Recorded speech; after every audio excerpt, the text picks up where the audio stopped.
Social media platform X पर किस देश ने प्रतिबंध लगा दिया है? आपका सही जवाब है option B, Venezuela. Social media platform X पर वेनेजुएला देश ने प्रतिबंध लगा दिया है। वेनेजुएला के राष्ट्रपति निकोला मादुरो ने अपने देश में सोशल मीडिया प्लेटफॉर्म एक्स पर 10 दिन का प्रतिबंध लगाने के प्रस्ताव पर हस्ताक्षर किए हैं। भारत के 78वें स्वतंत्रता दिवस के उपलक्ष्य में किस आकाशवाणी केंद्र में 10 अगस्त को संगीत उत्सव का आयोजन किया जाएगा? आपका सही जवाब है ऑप्शन सी, आकाशवाणी कोहिमा। भारत के 78वें स्वतंत्रता दिवस के उपलक्ष्य में आकाशवाणी कोहिमा केंद्र में 10 अगस्त को संगीत उत्सव का आयोजन किया जाएगा। भारत के 78वें स्वतंत्रता दिवस के उपलक्ष्य में आकाशवाणी कोहिमा 10 अगस्त को राज्य अकादमी हॉल में एक संगीत उत्सव का आयोजन करेगा। इस कार्यक्रम में नागालैंड के पुलिस महानिदेशक रूपिन शर्मा मुख्य अतिथि होंगे। अखिल भारतीय आयुर्वेद संस्थान ने आयुर्वेद अनुसंधान एवं शिक्षा को बढ़ावा देने के लिए किस विश्वविद्यालय के साथ समझौता किया है? आपका सही जवाब है ऑप्शन डी, एमिटी विश्वविद्यालय। अखिल भारतीय आयुर्वेद संस्थान ने आयुर्वेद अनुसंधान एवं शिक्षा को बढ़ावा देने के लिए एमिटी विश्वविद्यालय के साथ समझौता किया है। आयुर्वेद अनुसंधान एवं शिक्षा को बढ़ावा देने के लिए अखिल भारतीय आयुर्वेद संस्थान और एमिटी विश्वविद्यालय, नोएडा के बीच समझौता ज्ञापन पर हस्ताक्षर किए गए हैं। पेरिस ओलंपिक में किस भारतीय पहलवान ने 57 किलोग्राम फ्रीस्टाइल कुश्ती में कांस्य पदक जीता है? आपका सही जवाब है ऑप्शन सी, अमन सहरावत। पेरिस ओलंपिक में अमन सहरावत नामक भारतीय पहलवान ने 57 किलोग्राम फ्रीस्टाइल कुश्ती में कांस्य पदक जीता है। पेरिस ओलंपिक 2024 में भारतीय पहलवान अमन सहरावत ने कुश्ती में कांस्य पदक जीता है। आपको बता दें कि अमन ने 9 अगस्त को खेले गए मुकाबले में पुएर्तो रिको के डारियान टोई क्रूज को 13-5 के अंतर से हराया है। केंद्रीय एवं राज्य सांख्यिकी संगठनों का 28वां सम्मेलन अगस्त के 12 से 13, 2024 को कहां आयोजित किया जाएगा? आपका सही जवाब है ऑप्शन डी, नई दिल्ली। केंद्रीय एवं राज्य सांख्यिकी संगठनों का 28वां सम्मेलन 12-13 अगस्त 2024 को नई दिल्ली में आयोजित किया जाएगा। केंद्रीय एवं राज्य सांख्यिकी संगठनों का 28वां सम्मेलन 12-13 अगस्त 2024 को नई दिल्ली में आयोजित किया जाएगा। यह सम्मेलन भारतीय सांख्यिकी प्रणाली की दक्षता बढ़ाने के लिए केंद्रीय और राज्य सांख्यिकीय एजेंसियों के बीच चर्चा और बेहतर समन्वय के लिए एक मंच प्रदान करता है। हाल ही में खबरों में रही तुर्काना झील किस देश में स्थित है? आपका सही जवाब है ऑप्शन बी, केन्या। हाल ही में खबरों में रही तुर्काना झील केन्या देश में स्थित है। हाल ही में वैज्ञानिकों ने केन्या के सुदूर उत्तरी क्षेत्र में तुर्काना झील का व्यापक सर्वेक्षण किया। तुर्काना झील उत्तरी केन्या में है, जो इथियोपिया तक फैली हुई है। यह पूर्वी रिफ्ट घाटी में स्थित है और 3 नदियों द्वारा पोषित है, जिसमें ओमो नदी का योगदान 90% है। यह अफ्रीका की चौथी सबसे बड़ी झील और दुनिया की सबसे बड़ी स्थायी रेगिस्तानी झील है, जिसे यूनेस्को की विश्व धरोहर स्थल के रूप में भी मान्यता प्राप्त है। आसपास का क्षेत्र लगभग 1 मिलियन लोगों का भरण पोषण करता है, जो पशुपालन, मछली पकड़ने और कुछ खेती पर निर्भर हैं। झील के अर्धखारे पानी, उच्च वाष्पीकरण दर और उतार चढ़ाव वाले स्तरों ने सतत विकास में बाधा डाली है। साथ ही अप्रत्याशित परिस्थितियों के कारण पिछले मत्स्य व्यावसायीकरण प्रयास विफल हो गए हैं। हाल ही में समाचारों में देखा गया एमपॉक्स, जिसे मंकी पॉक्स के नाम से भी जाना जाता है, किस रोगजन के कारण होता है? आपका सही जवाब है ऑप्शन ए वायरस। हाल ही में समाचारों में देखा गया एमपॉक्स, जिसे मंकी पॉक्स के नाम से भी जाना जाता है, वायरस रोगजन के कारण होता है। विश्व स्वास्थ्य संगठन WHO ने हाल ही में मंकी पॉक्स MPO किस स्माइली के मामलों में वृद्धि को संबोधित करने के लिए एक आपातकालीन बैठक आयोजित की, विशेष रूप से कांगो में चेचक से संबंधित एक वायरल जूनोटिक बीमारी MPOX। पहली बार 1970 में कांगो लोकतांत्रिक गणराज्य में पहचानी गई थी। यह संक्रमित जानवरों या लोगों के साथ सीधे संपर्क के माध्यम से फैलता है और इसके लक्षणों में त्वचा पर चकत्ते, बुखार और मांसपेशियों में दर्द शामिल हैं। इसका कोई विशिष्ट उपचार नहीं है। सहायक देखभाल महत्वपूर्ण है। हाल ही में किसे प्रधानमंत्री कार्यालय में अतिरिक्त सचिव नियुक्त किया गया है? आपका सही जवाब है ऑप्शन ए अमित नेगी। हाल ही में अमित नेगी को प्रधानमंत्री कार्यालय में अतिरिक्त सचिव नियुक्त किया गया है। हाल ही में देश के पहले राइस ATM का उद्घाटन कहाँ किया गया है? आपका सही जवाब है ऑप्शन सी ओडिशा। हाल ही में देश के पहले राइस ATM का उद्घाटन ओडिशा में किया गया है। हाल ही में UNICEF और किस राज्य सरकार ने पिता को स्तनपान में शामिल करने के लिए साझेदारी की है? आपका सही जवाब है ऑप्शन डी पश्चिम बंगाल। हाल ही में UNICEF और पश्चिम बंगाल राज्य सरकार ने पिता को स्तनपान में शामिल करने के लिए साझेदारी की है।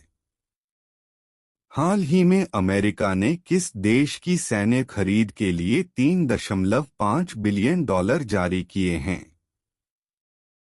आपका सही जवाब है ऑप्शन सी इजरायल। हाल ही में अमेरिका ने इजरायल देश की सैन्य खरीद के लिए $3.5 बिलियन जारी किए हैं। हाल ही में भारत और किस देश ने सीमा शुल्क सहयोग समझौते पर हस्ताक्षर किए हैं? आपका सही जवाब है ऑप्शन बी न्यूजीलैंड। हाल ही में भारत और न्यूजीलैंड देश ने सीमा शुल्क सहयोग समझौते पर हस्ताक्षर किए हैं। GAIL और राजस्थान राज्य विद्युत उत्पादन निगम लिमिटेड में समझौता हुआ। GAIL इंडिया लिमिटेड और राजस्थान राज्य विद्युत उत्पादन निगम लिमिटेड ने समझौता ज्ञापन MOU पर हस्ताक्षर किए हैं। यह एक गैर बाध्यकारी समझौता है और RRVUNL के गैस आधारित पावर प्लांट्स को ऑप्टिमाइज करने के लिए किया गया है। इस समझौते का उद्देश्य राजस्थान के धौलपुर और रामगढ़ में स्थित RRVUNL के गैस आधारित पावर प्लांट्स को दोनों संस्थाओं के बीच के जॉइंट वेंचर कंपनी को ट्रांसफर करने की संभावना तलाशना है।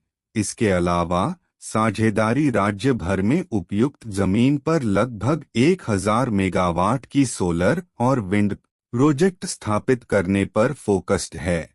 इस पहल से 24 घंटे बिजली आपूर्ति के अवसर पैदा होंगे, जिससे लगातार एनर्जी की उपलब्धता सुनिश्चित होगी। जॉइंट वेंचर कंपनी बनाने से पहले दोनों पक्ष हर एक प्रोजेक्ट की टेक्नो कॉमर्शियल फिजिबिलिटी तय करने के लिए रिसर्च करेंगे। RRVUNL धौलपुर और रामगढ़ में 2 गैस आधारित पावर प्लांट संचालित करता है। गेल इंडिया लिमिटेड पेट्रोलियम और प्राकृतिक गैस मंत्रालय के तहत आने वाली एक महारत्न सार्वजनिक क्षेत्र का उपक्रम है। भारत की अग्रणी प्राकृतिक गैस ट्रांसमिशन और वितरण कंपनी है। गेल भारत की अग्रणी प्राकृतिक गैस कंपनी है जो ट्रेडिंग, ट्रांसमिशन, एलपीजी उत्पादन और ट्रांसमिशन, एलएनजी रिगैसिफिकेशन, पेट्रोकेमिकल्स, शहरी गैस, ई&पी आदि का काम करती है। इसके पास देश भर में लगभग 16,240 किलोमीटर प्राकृतिक गैस पाइपलाइनों के नेटवर्क का स्वामित्व है। भारत मालदीव में शुरू करेगा यूपीआई पेमेंट सर्विस। भारत और मालदीव ने 10 अगस्त को यूनिफाइड पेमेंट्स इंटरफेस यूपीआई शुरू करने के लिए एक समझौता ज्ञापन एमओयू पर हस्ताक्षर किए हैं। विदेश मंत्री एस जयशंकर ने कहा कि इस समझौते का मालदीव के पर्यटन क्षेत्र पर बहुत सकारात्मक प्रभाव पड़ेगा। एस जयशंकर 3 दिवसीय आधिकारिक मालदीव यात्रा पर गए हैं। इस दौरान रक्षा और सुरक्षा सहयोग, समुद्री सुरक्षा के लिए संयुक्त पहल और क्षेत्र में शांति और स्थिरता बनाए रखने पर चर्चा हुई। मालदीव को आधिकारिक तौर पर रिपब्लिक ऑफ मालदीव के नाम से जाना जाता है। यह भारतीय उपमहाद्वीप में हिंद महासागर में स्थित एक द्वीपसमूह देश है। मालदीव सबसे छोटा एशियाई देश है। इसकी राजधानी और सबसे अधिक आबादी वाला शहर माले है। मालदीव 1887 में ब्रिटेन के संरक्षण में चला गया था और 1965 में आजाद हुआ। मालदीव सार्क का संस्थापक सदस्य हैं। मालदीव की आधिकारिक और आम भाषा धिवेही है, जो एक इंडो-आर्यन भाषा है और श्रीलंका की सिंहल भाषा से मिलता जुलता है। अमन सहरावत ने पेरिस ओलंपिक में भारत को रेसलिंग का पहला मेडल दिलाया। अमन सहरावत ने शुक्रवार 9 अगस्त को पेरिस ओलंपिक में भारत को रेसलिंग का पहला मेडल दिलाया। अमन ने फ्रीस्टाइल 57 किलोग्राम कैटेगरी में प्यूर्टो रिको के डरियन टोई क्रूज को 13-5 से हराकर ब्रॉन्ज जीता। इस मैच से ठीक पहले उनका वजन 61 किलो से ज्यादा हो गया था, लेकिन अमन और उनके कोच ने महज 10 घंटे के अंदर 4.6 केजी वजन घटाया। पहले राउंड में अमन ने बड़ा दाव नहीं खेला और अपना स्टेमिना बचाकर रखा। अमन ने दूसरे राउंड में 7 अंक बटोरकर एक तरफा अंदाज में ब्रॉन्ज जीता। रेसलर्स ने लगातार 5वें ओलंपिक में भारत को मेडल दिलाया है। सुशील कुमार ने 2008 के बीजिंग ओलंपिक में ब्रॉन्ज जीता था। रेसलिंग का पहला मेडल 1952 में केडी जाधव ने दिलाया था। तब से अब तक भारत रेसलिंग में 8 मेडल जीत चुका है। इनमें 2 सिल्वर और 6 ब्रॉन्ज शामिल हैं। भारत ने पेरिस ओलंपिक 2024 में 6ठा मेडल जीता है। इनमें 1 सिल्वर और 5 ब्रॉन्ज शामिल हैं। एक दिन पहले नीरज चोपड़ा ने जेवलिन थ्रो में सिल्वर जीता है, वहीं शूटर्स ने 3 ब्रॉन्ज दिलाए हैं। मोदी कैबिनेट ने 8 रेलवे प्रोजेक्ट्स को मंजूरी दी। केंद्रीय कैबिनेट ने शुक्रवार 9 अगस्त को कनेक्टिविटी में सुधार करने के लिए 8 रेलवे प्रोजेक्ट्स को मंजूरी दी है। इसके अलावा प्रधानमंत्री आवास योजना श्री 2.0 योजना को मंजूरी दी गई है। योजना के तहत 3,60,000 करोड़ रुपए की लागत से 3 करोड़ घर बनेंगे। 8 रेलवे प्रोजेक्ट्स पर करीब 24,657 करोड़ रुपए खर्च किए जाएंगे। 2030-2031 तक इसके पूरे होने की उम्मीद है। नए प्रोजेक्ट 7 राज्यों में 14 जिलों को कवर करेंगे। इसमें ओडिशा, महाराष्ट्र, आंध्र प्रदेश, झारखंड, बिहार, तेलंगाना और पश्चिम बंगाल शामिल हैं। इन परियोजनाओं के साथ 64 नए स्टेशनों का निर्माण होगा। इससे 6 जिलों पूर्वी सिंहभूम, भदादरी कोठागुडेम, मलकानगिरी, कालाहांडी, नबरंगपुर, रायगढ़ा, 510 गांवों और लगभग 40 लाख आबादी को कनेक्टिविटी मिलेगी। यूनेस्को की world heritage site Ajanta caves भारतीय रेलवे नेटवर्क से जुड़ जाएगी। इससे बड़ी संख्या में पर्यटकों को सुविधा मिलेगी। इसके अलावा नए प्रोजेक्ट से लॉजिस्टिक कॉस्ट कम होगी और ऑयल इंपोर्ट 32.20 करोड़ लीटर भी कम होगा। बांग्लादेश की चीफ जस्टिस और बांग्लादेश बैंक के गवर्नर ने इस्तीफा दिया। बांग्लादेश सुप्रीम कोर्ट के चीफ जस्टिस ओबैदुल हसन और बांग्लादेश बैंक के गवर्नर अब्दुर रऊफ तालुकदार ने भी इस्तीफा दे दिया है। चीफ जस्टिस के इस्तीफे की मांग को लेकर प्रदर्शनकारी छात्रों ने सुबह से सुप्रीम कोर्ट को घेर लिया था। इससे पहले 5 अगस्त को बांग्लादेश की प्रधानमंत्री शेख हसीना ने इस्तीफा दिया था। चीफ जस्टिस के इस्तीफे के बाद 5 और जज अपना पद छोड़ सकते हैं। वहीं रऊफ से पहले 7 अगस्त को 4 डिप्टी गवर्नर भी इस्तीफा दे चुके हैं। रऊफ ने जुलाई 2022 में बांग्लादेश बैंक के गवर्नर का पद संभाला था। बांग्लादेश के 12वें गवर्नर बनने से पहले रऊफ वित्त मंत्रालय के वरिष्ठ सचिव थे। शेख हसीना के इस्तीफे के बाद से अब्दुर रऊफ तालुकदार बांग्लादेश बैंक के अपने ऑफिस नहीं गए हैं। बांग्लादेश को आधिकारिक तौर पर पीपल्स रिपब्लिक ऑफ बांग्लादेश के नाम से जाना जाता है। यह दक्षिण एशिया का एक देश है। यह दुनिया का 8वां सबसे अधिक आबादी वाला देश है। बांग्लादेश भारत के साथ पश्चिम, उत्तर और पूर्व में और म्यांमार के साथ दक्षिण पूर्व में भूमि सीमा साझा करता है। इसकी बंगाल की खाड़ी के साथ दक्षिण में एक तटरेखा है। बांग्लादेश की राजधानी ढाका है। सबसे बड़ा बंदरगाह चट्टगाम दूसरा सबसे बड़ा शहर है। इसकी आधिकारिक भाषा बंगाली है। इस देश में बंगाली मुस्लिम बहुसंख्यक हैं। हर वर्ष शेरों के संरक्षण के लिए 10 अगस्त को दुनिया भर में विश्व सिंह दिवस वर्ल्ड लायन डे 2024 मनाया जाता है। पेरिस ओलंपिक में भारतीय पहलवान अमन सहरावत ने 57 किलोग्राम फ्रीस्टाइल कुश्ती में कांस्य पदक जीता है। भारत का पहला 24 घंटे चलने वाला अनाज एटीएम ओडिशा के मंचेश्वर में खोला गया है। विदेश मंत्री डॉ.एस. जयशंकर ने मालदीव के विदेश मंत्री के साथ संयुक्त रूप से 6 सामुदायिक योजनाओं का उद्घाटन किया है। डीआरडीओ ने सबसे हल्के फ्रंट हार्ड आर्मर पैनल से युक्त बुलेट प्रूफ जैकेट विकसित की है। आयुर्वेद अनुसंधान एवं शिक्षा को बढ़ावा देने के लिए अखिल भारतीय आयुर्वेद संस्थान और एमिटी विश्वविद्यालय के बीच समझौता ज्ञापन पर हस्ताक्षर किए गए हैं।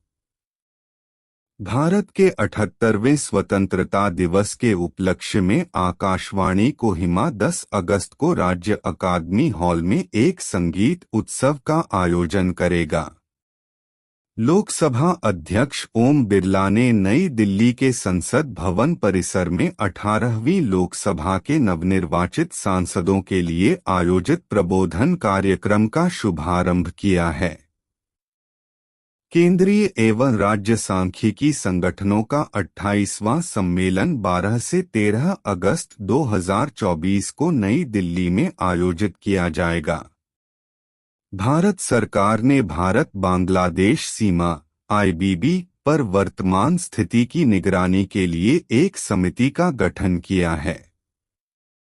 भारत सरकार ने बांग्लादेश सीमा पर स्थिति की निगरानी के लिए 5 सदस्यीय समिति का गठन किया है। आरण्यक ने हाथी ऐप और सौर ऊर्जा से चलने वाली बाड़ों पर एक पुस्तिका जारी की है। वक्फ संशोधन विधेयक 2024 की समीक्षा के लिए संयुक्त संसदीय समिति जेपीसी की स्थापना की गई है। 18वीं लोकसभा का दूसरा सत्र 4 विधेयकों के पारित होने के साथ संपन्न हुआ। अमन सहरावत ने पेरिस 2024 ओलंपिक में पुरुषों की 57 किलोग्राम फ्रीस्टाइल श्रेणी में कांस्य पदक जीता।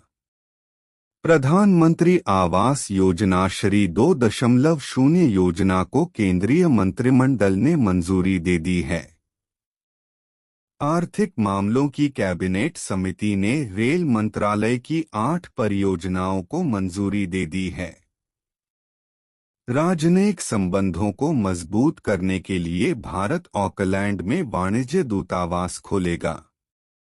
तान सुशान डीबीएस बैंक की पहली महिला सीईओ बनी।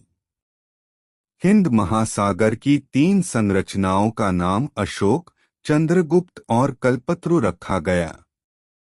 हर घर तिरंगा अभियान 9 से 15 अगस्त तक मनाया जाएगा। भारत और जाम्बिया ने अपना चौथा विदेश कार्यालय परामर्श आयोजित किया। बीआईएस द्वारा आयुष मानकीकरण विभाग की स्थापना की जाएगी। 11 अगस्त 2024 daily current affair GK quiz. तो ऐसे ही डेली करंट अफेयर के जीके क्विज देखने के लिए आप हमारे चैनल को सब्सक्राइब करें और वीडियो को ज़्यादा से ज़्यादा शेयर करें। धन्यवाद।